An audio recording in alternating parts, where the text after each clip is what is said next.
Bonjour.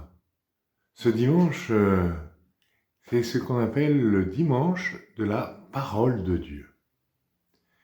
Si tu fais attention à l'ouverture, les premières lignes de l'Évangile, Luc explique pourquoi il a écrit l'Évangile. Il s'adresse à Théophile. Théophile, ça pourrait être n'importe qui. Théophile, c'est celui qui aime Dieu. Et il lui dit combien il va faire attention à la parole de Dieu. La parole de Dieu, on va essayer de l'honorer pendant toutes nos célébrations, dans un lieu particulier qu'on appelle l'ambon. C'est pas simplement un pupitre. L'ambon est le lieu de la parole de Dieu. C'est pour ça que ça a un nom particulier. C'est le lieu où on va proclamer la parole de Dieu. Alors la parole de Dieu, c'est quoi? C'est évidemment la Bible.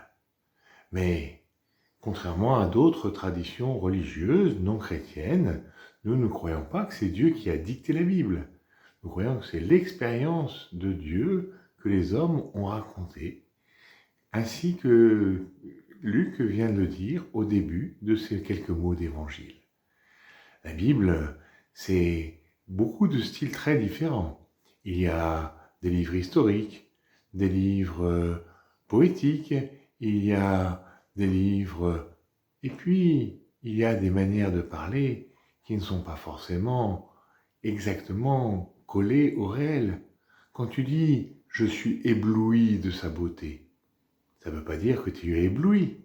Quand tu dis « j'ai des milliers de choses à faire », tu n'as pas compté 1000, tu n'as pas compté tout ce que tu as à faire. Il y a des expressions, alors l'Église nous invite à étudier la Bible pour essayer de la comprendre dans son style et de l'honorer pour ce qu'elle est, le témoignage de Dieu dans la vie des hommes. À bientôt, à la lecture de la Bible. Au revoir.